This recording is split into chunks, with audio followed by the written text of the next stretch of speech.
pessoal, Paulo Adair para mais um bate-papo aqui no Papo Net, hoje em conexão direta com o México, né?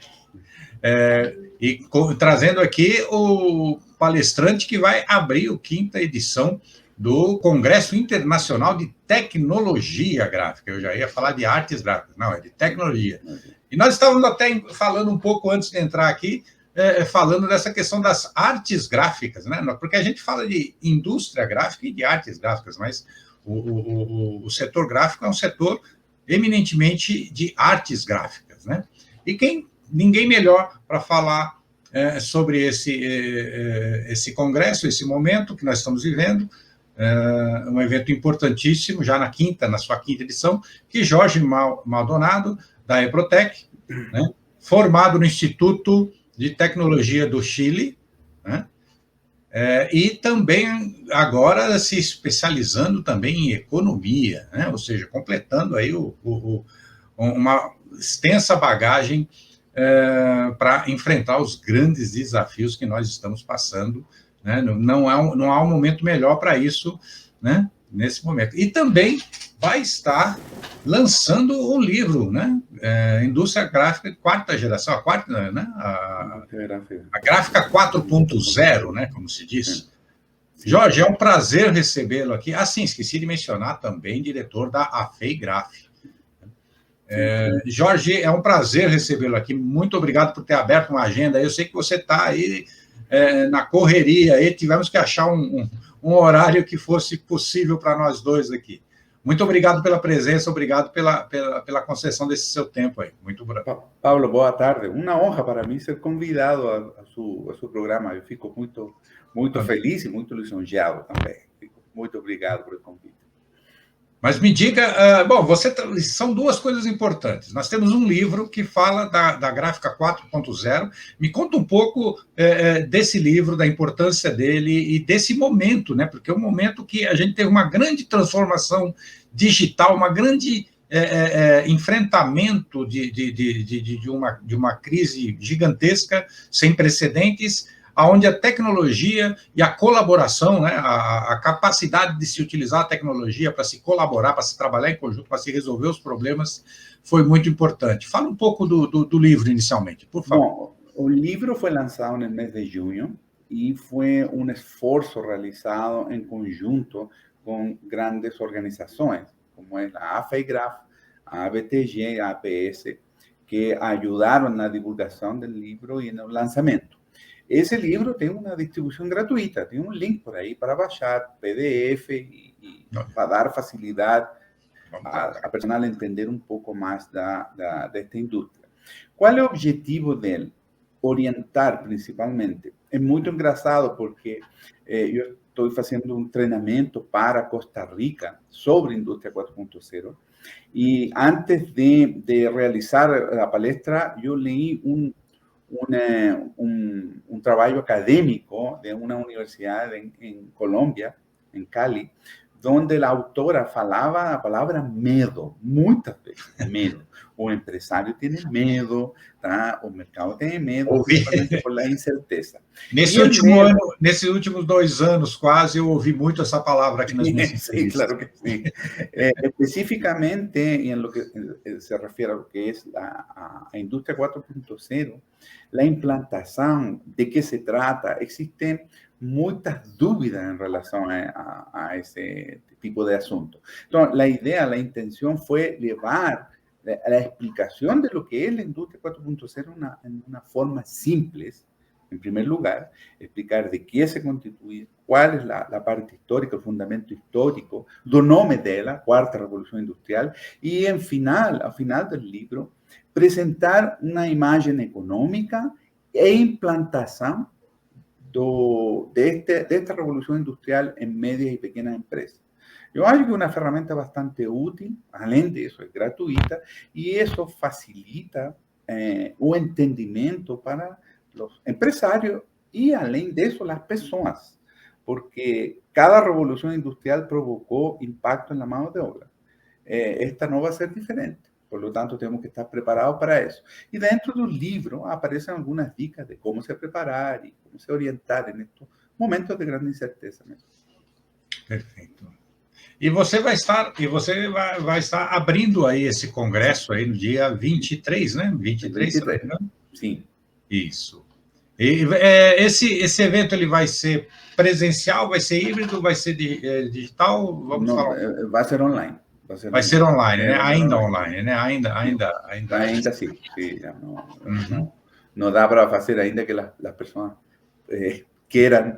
E essa tua palestra é focada em qual público? Que público você imagina estará vendo, falando? Olha, eu acho que para todos os agentes que estão relacionados na indústria gráfica, tanto trabalhadores, tanto para o assunto dos empresários, investidores, estudantes, eu acho que para todo mundo, porque o objetivo dele é orientar sobre a indústria 4.0, similar ao livro, mas com situações que temos agora. Por ejemplo, existen algunos ruidos en el mercado porque están apareciendo conceptos nuevos, industria 4.0, 5.0, 6.0, y si las personas que iban a investir tenían miedo, ahora ya están ficando apavorados. Entonces, en primer lugar, es dar algunas dicas de qué es una cosa y qué es otra. Lo primero. En segundo lugar, sí. Não, tem um mito, né, que eu dentro disso que você está falando, tem um mito que as pessoas falam assim, puxa vida, mas a minha gráfica não é nem 2.0 ainda, eu já vou para o 4.0, né? Exatamente. Esse é um mito que existe, porque na verdade você não precisa seguir toda essa trilha e do 2, do 3 para chegar no 4, você não precisa passar por tudo isso. Outra coisa que eso mismo, en relación a lo mismo, você puede entrar a la industria 4.0, esta nueva generación tecnológica, modularmente. Você puede tener una máquina muy antiga, mas você puede, otro sector de su empresa, você puede comenzar a pensar en cómo integrar dentro de su empresa y después fuera de la empresa.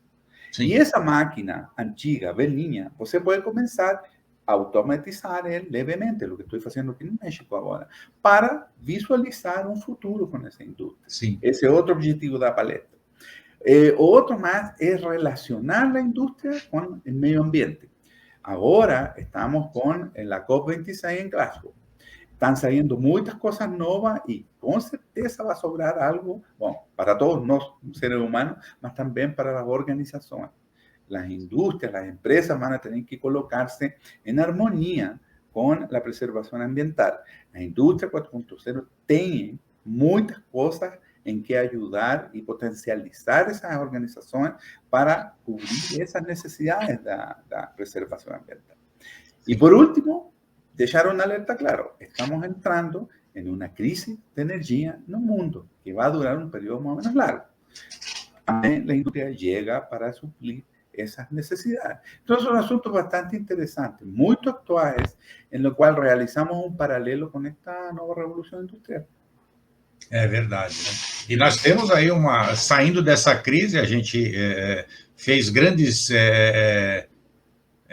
os estados, os países fizeram um grande investimento em tentar compensar as paralisações, isso deu uma expansão na base monetária gigantesca, o que está causando uma inflação. Sim. Além disso, tem a crise energética, além disso, tem as exigências do ESG, né, que é essa questão ambiental, social e de governança, o que é uma coisa muito falada no COP26. Ou seja, é uma tempestade perfeita, né, para o pequeno empresário. Mas eu sempre sigo uma frase fantástica de Churchill. Se você está no meio do inferno, siga caminhando em frente. Não pare. Né? Não pare, de jeito nenhum. Então, eu acho que é o que temos que fazer agora. No caso mío, em plena pandemia, eu fiquei completamente parado, porque eu viajo muito para serviço. Sim, sim. Mas comecei a fazer minha monografia e aí saiu o livro. Já me formei nessa época, então eu acho que temos que procurar caminhos, verificar. E você aproveitou para voltar para o banco da escola aí durante... Não, eu comecei a estudar ciência econômica em 4 anos, em 2016. Sim. Tá? Em 2016. E me formei em 2020, já estava fazendo a monografia. Já estava. E da monografia, que é sobre indústria 4.0, saiu o livro. Olha, então, como eu estivemos encerrados, pues vamos a fazer a monografia. dentro de casa, aí vamos lá, e saiu muito legal. Assim que aproveitei o tempo aí. Não pode, realmente não pode parar. Todo mundo sofreu um aperto, Sim. em maior ou menor grau, claro. E você está aí dentro de uma entidade, a FEIGRAF, né, aqui no Brasil é importante.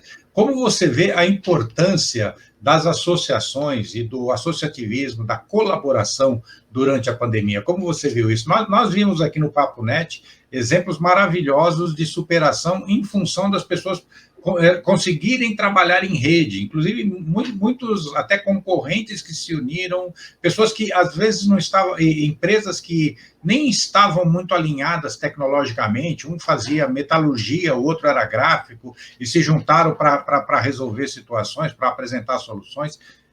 Como você viu a importância da colaboração durante a pandemia?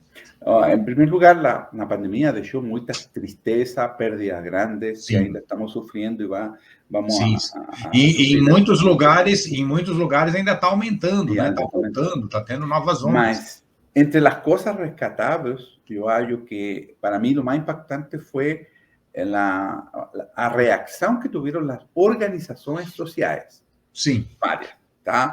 Vamos a ver, varias de ellas corrieron para dar ayuda a las personas que ficaron sin empleo, otros para entregar diversos tipos de elementos, ropa, varias cosas más. Más específicamente en nuestro sector, fue increíble, y te falo de verdad, este comentario estaba realizando hace algún tiempo atrás con uno de los directores de la FEIGRAF.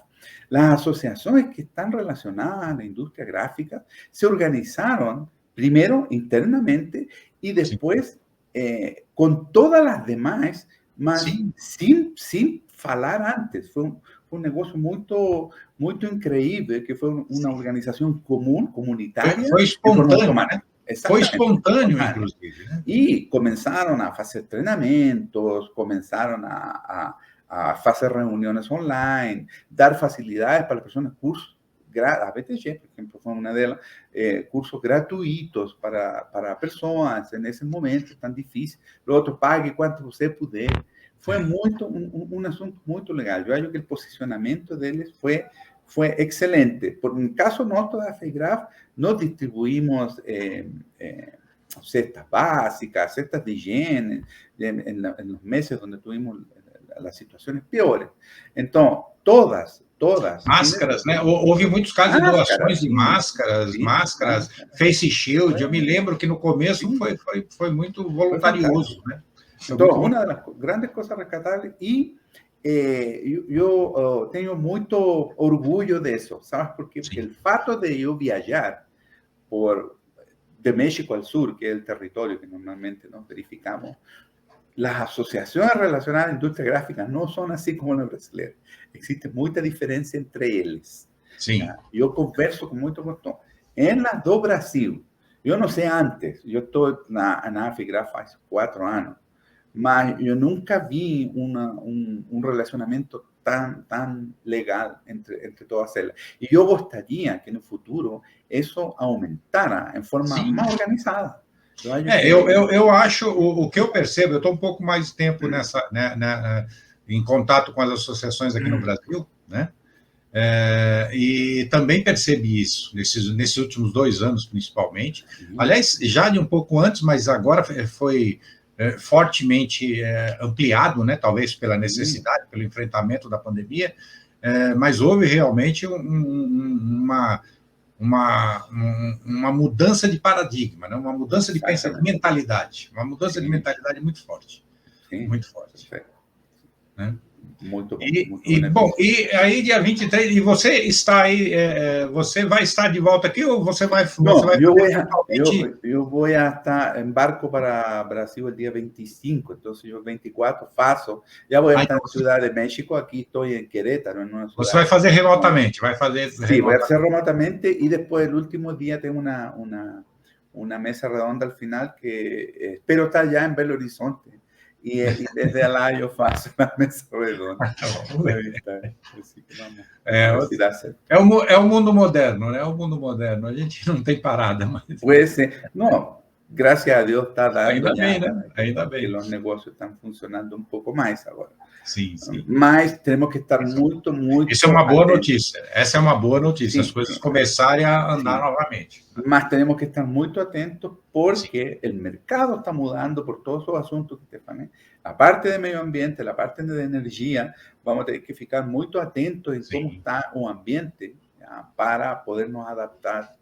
E agora que a gente está começando a usar mais a tecnologia, a semana passada já foi feito o leilão do 5G aqui no Brasil. Exatamente. Então, daqui a 6 meses, de novo, vem uma nova tecnologia para mudar as coisas novamente. As pessoas já têm que pensar nisso agora, porque é 6 meses para essa mudança, então vai impactar também, vai permitir novos recursos, novas tecnologias, inclusive para o setor gráfico. Né? Sim. E é um mundo muito dinâmico, né? Nós vamos ter que enfrentar crises de energia, vamos ter que ver as questões sociais, ambientais, são grandes, são gigantescos os desafios que a gente tem para frente, e que bom que a gente tem eventos como esse do Congresso Internacional aí para exatamente discutir essas questões. O assunto do 5G é um impulso a mais para que as empresas vão ser obrigadas a entrar em integração de processos. Tem jeito, a 5G, a aplicação principal dela é na indústria. Por lo tanto, esse é um impulso a mais, onde, obviamente... Exatamente, ela abre o gargalo, né? Ela abre as limitações de transferência de dados em grande volume, né? Porque hoje nós trabalhamos ainda com limitações de transferência de dados, né? E eu acho que é pior ainda, tem empresa que nem sequer tem dados. É verdade. Porque tem dados. Então, imagina depois processar dados. E sequer... aqui no Papo Net, alguns entrevistados meus usavam uma frase que eu acho maravilhosa, que é o seguinte, se você não mede, você não controla, né? E quando você mede, você coleta dados, né? E é o básico, né? Quer dizer, lá na indústria 1.0 já era necessário isso, né? Você ter dados. Se você não souber o que está acontecendo, você não tem como controlar o que está acontecendo. Exatamente. Mas tem algumas organizações que ainda não estão, mas estão encaminhando já para essa novas tecnologias que estão chegando, e esse é o primeiro passo. O que eu falo normalmente nos treinamentos de indústria 4.0. Quando você tem a ideia de implantar na sua empresa ou se direcionar para pertencer a esta nova revolução industrial, não necessariamente vai investir em tecnologia. Primeiro você vai ter que limpar o processo, eu chamo limpar o processo, deixá-lo mais com menos desperdício, com menos living time, e isso requer solamente processos administrativos. Sim, planejamento, né? Gestão, né? Gestão, planejamento. Colocar um ERP em segundo lugar, mas depois você verifica o assunto de tecnologia. Inicialmente, talvez não seja necessário. A NASA, quando fez... Aliás, antes da NASA, tinha a agência espacial, não era a agência espacial ainda, era o exército americano, né? Era a marinha americana, se eu não me engano, que fazia os lançamentos de foguete, os primeiros estudos antes de fundarem a NASA, eram os militares. E eles começaram a usar alguns computadores eletrônicos lá na década de 50, se eu não me engano, e eu me lembro de ter lido num livro de história dos computadores, que tinha um general, não vou me lembrar o nome dele agora, que ele dizia que o computador era o imbecil mais rápido do mundo, né? Porque se você mandasse ele fazer uma coisa errada, ele ia fazer milhões de vezes por segundo. Sim. Então, vem bem a calhar essa sua anotação, essa sua observação. É preciso que as ordens, que os processos, que os métodos estejam todos corretos, porque não adianta você ter a tecnologia se você está fazendo a coisa errada. Exatamente. Sim. E muitas pessoas procuram a tecnologia para resolver problemas. Para a tecnologia arrumar as coisas, né? E não é sempre assim. Né? Isso é assim. Jorge, foi um prazer. Estamos chegando ao final aqui. Foi um prazer falar com você. Muito obrigado pelo seu tempo aí. Eu sei que está corrido aí. infelizmente, vamos ter que ficar por aqui, mas vamos marcar outro, viu? Vamos marcar outro bate-papo aí. Vamos conversar. Vamos falar depois do seminário, depois do congresso, a gente volta a marcar para fazer uma repercussão de como foi o seminário, de como foi o congresso. Tá bom? E eu deixo aí o espaço para você se despedir dos nossos seguidores e muito obrigado mais uma vez pelo seu tempo. Paulo, muito obrigado por me convidar. Bom, solamente dar como mensaje para todas as pessoas que nos estão assistindo que revoluções são normalmente mudanças e algumas muito drásticas. O melhor jeito de enfrentar elas é conhecer elas. E para isso, leituras, procura, tem um livro aí de graça que estamos entregando para você, vamos enviar o link, tem muita informação em las redes, por lo tanto, vamos a interiorizarnos, vamos a estudar, que é o único jeito de conseguir brigar com essa nova revolução que já chegou. Muito bom. Muito obrigado. Bom, pessoal, esse foi Jorge Maldonado falando do seu livro, A Indústria Gráfica 4.0, que já foi lançado agora em junho, vai estar sendo falado novamente no Congresso Internacional, na 5ª edição do Congresso Internacional, promovido aí pela BTG e pela APS, eventos corporativos, no dia 23 a 25, se não me engano, né? 23 a 25 de novembro agora, né? Online. Nós vamos deixar o link aqui para vocês se inscreverem, para vocês participarem. E como eu sempre digo, se vocês gostaram, deem o seu gostei, deem o seu não gostei, se viram alguma coisa que pode melhorar, critiquem, façam sugestões, façam seus comentários. Se ainda não se inscreveram, se inscrevam no nosso canal, ative as notificações para ser avisado dos próximos bate-papos. E como eu sempre digo, nós somos uma sociedade colaborativa. A humanidade é colaborativa por excelência, por essência. E a civilização é o fruto dessa colaboração. Então, nós construímos aldeias, cidades, estados, países, impérios sempre colaborando. E pela primeira vez na história da humanidade, nós temos as tecnologias capazes de permitir ainda mais colaboração sem se limitar a distanciamento social, como agora estamos aqui falando do México para São Paulo, isolamento social, fronteiras ou até mesmo idiomas. Então, utilize as novas tecnologias para colaborar ainda mais e construir uma sociedade cada vez melhor. Obrigado e até o próximo bate-papo aqui no Papo Net.